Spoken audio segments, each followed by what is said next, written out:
ẹ káàbọ̀ sórí ìkànnì wọn fọbalẹ̀ fún dáadáa fídíò tó ń ṣe ẹgbẹ́ wa a sì máa pílẹ̀ fún ẹ̀wọ̀ ẹ̀wọ̀n àkọ́kẹ́ fìdílé àbí kẹ́ fìdílé ẹ̀kọ́ kẹ́ máa bá wa ká lọ bọ́ ìtúpẹ́ ẹ̀pẹ̀ àṣírí nínú fídíò ẹ̀wọ̀ gẹ́gẹ́ bẹ́ẹ̀ tí mo pé táwọn bá ti rí àwa kì í sọ ẹ̀wọ̀ ẹ bá wa subscribe kí lè máa jẹ àǹfààní kọ́ńtẹ́ẹ̀tì wẹ́lẹ̀ lágbo òṣèré ẹ̀wọ̀ láìfò papọ̀lọ̀ pẹ̀lọ́pẹ̀jù fídíò náà rèé ẹ̀ka sojú abẹ́ ń kó. ṣé ẹ ráyè wa ṣé ẹ rí bó ṣe ń lọ ní inú Ìgbòho gangan ni àwọn Fúlàní ti jí fámìlì ṣe Sunday Adéyẹmọ Ìgbòho gbé o wọ́n ní ìyàwó bírọ́dà wọn ni ẹni tí wọ́n gbé kódà olóyún sínú ṣe ráyè wọn alẹ́ ẹranko làwọn ará bí yìí abẹ́yìn orí bọ́mọ yín ti ń tu bí ejò ló ń tu níwájú àwọn Fúlàní gan dúró wọ́n wé pé ogun dé ikú dé àjà ló bẹ̀bẹ̀ Ìgbòho níwọ̀n ní sàn kankan ọwọ́ yín tẹ́ fi gbé lọ ní kẹ́ fi gbé padà ní ìlú bàbá òun ní ìlú òun nìkan lẹni náà nínú gbogbo àgbáyé orúkọ máa ń jọra wọn lọ sí online lọ sórí Google kó táìpù orúkọ wàá rí oríṣiríṣi orúkọ tó máa gbé jáde lọ táìpù Sunday Ìgbòho tó bá máa gbóríṣi méjì jáde tí ò bá ń ṣe òòṣà yìí ló máa gbé jáde ọmọ Adéyẹmọ ló máa gbé jáde ṣé kò wùwọ ọmọ ọkọ gbogbo à ń ṣiṣẹ́ lábẹ́nú à ń ṣiṣẹ́ ní títì à ń ṣiṣẹ́ ní gbogbo ẹ̀ iṣẹ́ òríjínà yẹn gangan ni abẹ́yìn ò rí wípé ọ̀rọ̀ yìí a ní kò tó nǹkan ó ti ń dò yìí ká ni wọ́n gbá boyún lọ ìwọ lọ́hùn ìbájẹ́ wípé bí gbogbo ẹ̀yin tó kù nílẹ̀ Yorùbá tí à ń gbọ́kànlé ta fẹ̀yìntì lórí ọ̀rọ̀ security bẹ́yìn náà ṣe dúró tán pẹ̀lú Ìgbòho ọ̀rọ̀ yìí á ṣeé ṣe òun la ṣe tún ìrìnrawọ́ ẹ̀bẹ̀ sí bàbá wa gọ́vnà Ṣèyí Mákindé of Ọ̀yọ́ state ẹ bá wa gbà fún ṣí Sunday Adéyẹmọ Ìgbòho ẹ jẹ́ kí wọ́n lọ kó àwọn pípù tó wà nínú igbó yìí bí irọ́ bí òótọ́ mi ìmọ̀ bóyá ẹ̀yin náà ti gbọ́ ti dọ́dọ̀ yín ṣùgbọ́n mi ò tí confirm ẹni ò tí jẹ́ kémi gbé lọ títí o ṣùgbọ́n mò ń gbọ́ wọ́n ní lára àwọn tíjà tí wọ́n kó lọ tó wà lọ́dọ̀ àwọn ará bí ní Ògbómọ̀ṣọ́ ṣe mọ̀ pé sísà kan wà ńbẹ̀ tíjà tó pọnmọ́ wọ́n náà mọ owó kékeré yẹn wọ́n ló ti ṣaláìsí wọ́n dẹ̀ ní lára àwọn ọmọ yẹn gan àìmọye wọn ló ti ṣaláìsí pé wọ́n sọ síta ẹ jọ̀ọ́ nítorí Ọlọ́run ṣé ó dìgbà tí ikú bá wá pa wọ́n tán tẹ́ bá wá kó òkú wọn jáde ṣé òkú gbogbo wọn lè fi wá kó fún fámìlì ni àtàwọn aráàlú àti ìran Yorùbá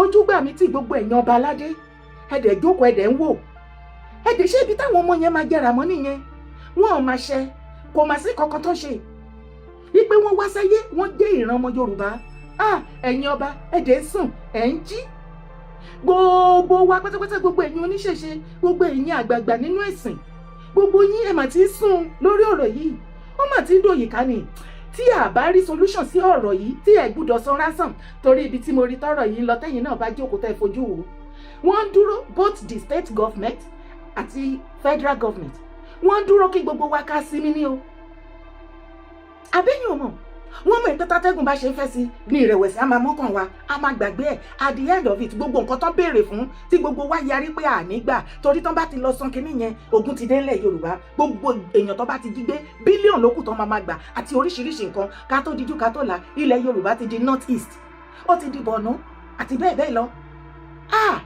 ṣé ẹ lówó jẹun gidi débi ṣé nítorí ọkàn rí yín ní patí pẹ̀lú àwọn ankara lè yẹbẹyẹbẹ ẹ̀yin tó jẹ́ pé bí ipa yín tẹ́ ẹ̀rọ owó ṣẹlẹ̀ ayé ibo lẹ ti fẹ́ máa rí mílíọ̀nsì bílíọ̀n láti máa fi gbọ́mọ lágbọ́mọ yín padà ọkọ yín ìyàwó yín lọ́wọ́ terrorist ó dé pé ìyẹn ọmọ Yorùbá ẹ̀ tí mọ̀ nǹkan tó ṣubú lù yín o ẹ̀ tí mọ̀ abẹ́rẹ́ pé gọ́fìmẹ̀ntì máa sanwó tó bá ń jí yín gbé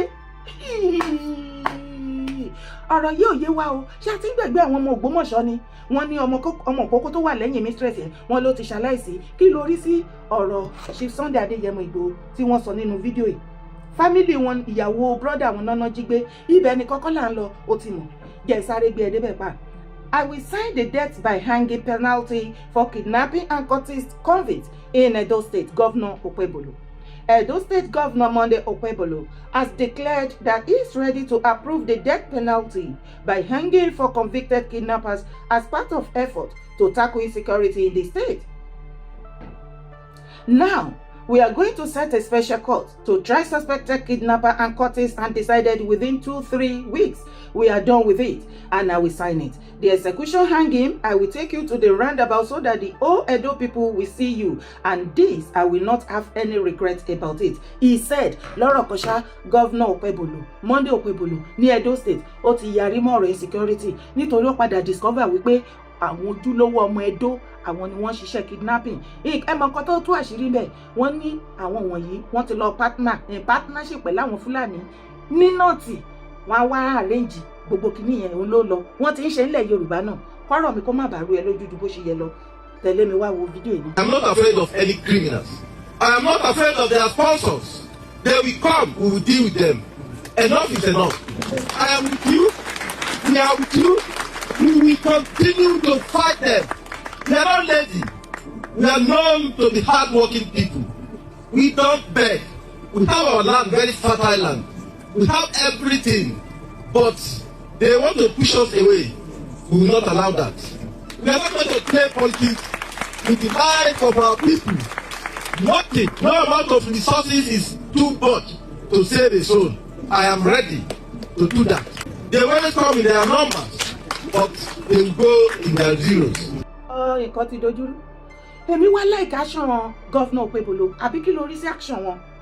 Kò fi pamọ́, gbangba ló ti sọ wípé ẹnikẹ́ni tí ọwọ́ bá ní Edo State, the whole of Edo State, tó ń rí pé òun ṣe kidnapping, tó ń bá discover wípé ilé ibi tẹ́ máa ń jí àwọn èèyàn gbé property yẹn tẹ́ lọ, wọ́n á wo, wọ́n á bàjẹ́, kò kàn wọ́n. Ṣé o wá rí ìwọ gan tó jọmọ ìlú tó wá ń ṣiṣẹ́ kidnapping, wọ́n bá ti mú ẹ, wọ́n náà gbé ẹ lọ sí roundabout, wọ́n ikú ẹ̀sín, Ọlọ́run ní jẹ́ kí wà tèmi kúkú ẹ̀sín. Wọ́n ní ikú ẹ̀sín ló kù, àtẹ̀yìn ọmọ ẹ̀yìn youth tẹ́ ẹ̀ rí nǹkan kan ṣe, tẹ́ ẹ̀ wò wípé kẹ́ lọ join cultists, kẹ́ máa para yín, kẹ́ máa hanra yín lẹ́mọ̀ lẹ́yìn láàyò. Ogun ti dé báyìí o, ṣe ti rí bó ṣe ń lọ, ikú àjà ló bẹ̀bẹ̀. Wọ́n ní roundabout náà máa so yín mọ́ báyìí, ibẹ̀ náà ti máa ṣe death penalty, death by hanging. Òun náà máa ṣe fún yín. Wá fọwọ́ ara ẹ̀ shoes, ìwọ tó bá jẹ́ ọ̀dọ́ nílẹ̀ Yorùbá, ẹ̀yin òbí, ọ̀pọ̀lọpọ̀ yín máa ti kùnà lórí ọmọ mú máa ń tẹnu mọ́. Àìmọye yín mà lẹ́ẹ̀ mọ̀ bí tọ́mọ yín ti ń ṣiṣẹ́. Tọ́ bá bi yín wípé irú iṣẹ́ wo lọmọ yín ṣe, mọ̀ kò sí kankan báyìí tẹ́rí sọ, ṣùgbọ́n ẹ rí biggest car nídìí ẹ̀. Ó wá gba ilé fún yín àbó ń kọ́lé fún yín lọ́wọ́lọ́wọ́, kò dẹ̀ sí nǹkan particular tẹ́rí tó ń ṣe. Àbí ọ̀pọ̀lọpọ̀ yín tilẹ̀ mọ̀ wípé nǹkan tó ń ṣe nìyẹn, ẹ̀ ń wé pé nǹkan táyé gbà ń sìn nìyẹn, ká máa bá yí, ẹ fọwọ́ bò mọ́lẹ̀. Kò sí nǹkan tí ò kí ń tàn. Bó pẹ́ títí bóyá àṣírí yẹn tú. Kí ló dé tá à ń ṣe lé fúnra wa? Ṣé nǹkan tó kùkù wa òun lè lè báyìí nílẹ̀ Yorùbá? Nǹkan ti ṣẹlẹ̀, kì í ṣe Fúlàní nìkan ló ń jíyàn gbé mọ́ ní South. Rẹ́rẹ́ ti rùn ní Edo State, wọ́n ní àwọn youth wọn ti lọ wà in partnership pẹ̀lú àwọn Fúlàní bandits, terrorists ní northern part. Ní ilẹ̀ Yorùbá náà, wọ́n ní ọ̀pọ̀lọpọ̀ yín ẹ ti ránṣẹ́ sí wọn, bẹ́ẹ̀ làwọn fanatic kan náà ránṣẹ́ sáwọn jihadists. Ẹ̀yin kan wà in partnership pẹ̀lú àwọn kidnapper bandits. Ẹ̀yin onífanatic ẹ̀sìn, ẹ̀yin ránṣẹ́ sí jihadists. Ẹ ṣàfẹ́ sọ ilẹ̀ Yorùbá di Borno àbí di North East àbí di Sokoto. Sokoto léni báyìí ní bí mo ṣe ń bá yín sọ̀rọ̀. Almost gbogbo villages tó wà ní Sokoto ló ti fẹ́ empty tán. Níṣojú Sultan of Sokoto kò rí nǹkan kan ṣe sí. Bandits ń fún wọn ní déèsì, wọ́n gbọ́dọ̀ kán kó gbogbo ẹrù wọn, kán vacate gbogbo bẹ̀. Ṣé kò tí ì dé bẹ́ẹ̀ nílẹ̀ Yorùbá? Tó máa kọ lẹ́tà fún yín wípé wọ́n fún yín ní 1 month kí gbogbo yín àtọ́ba àti ìjòyè kẹ́ ẹ digbá kẹ́ ẹ dìgbọ̀ yín kẹ́ ẹ dẹ̀ fi gbogbo ìlú yín sílẹ̀ fáwọn àwọn náà fẹ́ wá occupy ẹ̀. Ó ti ń ṣẹlẹ̀ báyìí. Àwa ń sọ wípé láìpẹ́ láì jìnnà wípé ilẹ̀ Yorùbá kò ní sí nǹkan tó ń jẹ́ Yorùbá mọ́. Wàá wá máa sọ pé láyé kan lè sí gbẹ́nu ẹ sàn, mo tuntun sọ lẹ́ẹ̀kan sí kó gbẹ́nu ẹ sí gbó. Wo ìran Haúsá lẹ́ni, ṣó ń gbọ́ ilẹ̀ Haúsá mọ́? Ìgbà tí wà tèmi kéré kí là ń gbọ́ ilẹ̀ Haúsá lẹ́ni, ṣó gbọ́ ilẹ̀ Haúsá mọ́? Fúlàní nìkan là ń gbọ́ bẹ́ẹ̀. Lára nǹkan tó fi wọlé sí wọn lára, wọ́n fẹ́ wọn láyà, wọ́n fẹ́ wọn lọ́kọ, wọ́n bẹ̀rẹ̀ sí ní rí bọ́bọ̀ wọ́n bímọ jọ bí wèrè. Wọ́n wá sọra wọn di Haúsá Fúlàní. Wàá máa gba Haúsá Fúlàní ni wá. Lẹ́ni kọ́ àgbà Haúsá mọ́, kìkìdá Fúlàní la gbọ́ ní North. Kẹ́rẹ́kẹ́rẹ́kẹ́rẹ́ nílọrin ó mà ti bẹ̀rẹ̀, Ògbómọ̀ṣọ́ mà ti ń ṣe, Ọ̀yọ́ mà ti ń ṣe, Ìwó mà ti ń ṣe. Wọ́n á ní Fúlàní Yorùbá ni wọ́n. Láìpẹ́ láì jìnnà wọ́n á yọ Yorùbá kúrò ńbẹ̀, á kú Fúlàní. Ẹ̀dẹ̀ ní ìran Yorùbá ò ti máa parẹ́ lọ. Ọwọ́ ara yín lẹ fi ń gbé ilẹ̀ yín, lẹ fi ń gbé dànù. Àbẹ́yìn ò rí Olúwo ni ó lọ gbé Fúlàní, ó kó wọn wá sí village, ó ní kán máa bọ̀. Ó ń ṣojú ayé lójú títí ẹ̀ nìyẹn, ó fẹ́ náìsì lójú wọn nìyẹn o. Kò mọ̀ wípé òun gangan ó ti gbàgbé history Àfọ̀njá nílọrin. Ẹ̀yin ará Ìwó, congratulations, ẹ kú oríire o. Torí pé láìpẹ́ láì jìnnà Ìlọrin á bọ́ sí ọwọ́ Fúlàní. Ìran yín kan, ìran ọmọ Ìwó kan kò ní máa jẹ ọba mọ́ kódà ẹ̀mí àná lókù tí wọ́n mọ̀ jẹ́ bẹ́ẹ̀ ọkùnkùn ti lọ fẹ́ fúlàní láìpẹ́ láì jìnnà ìwádìí ìlú fúlàní.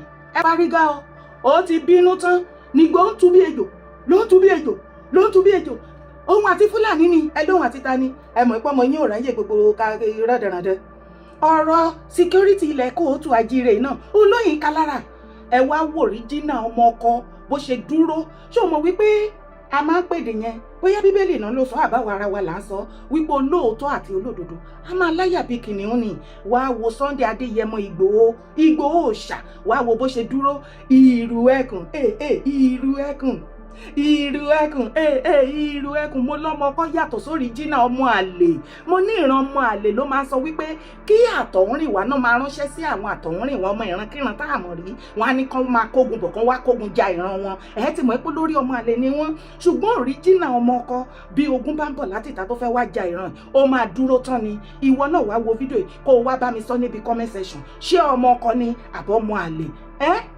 ìrù ẹkùn ó ṣe èyí tán.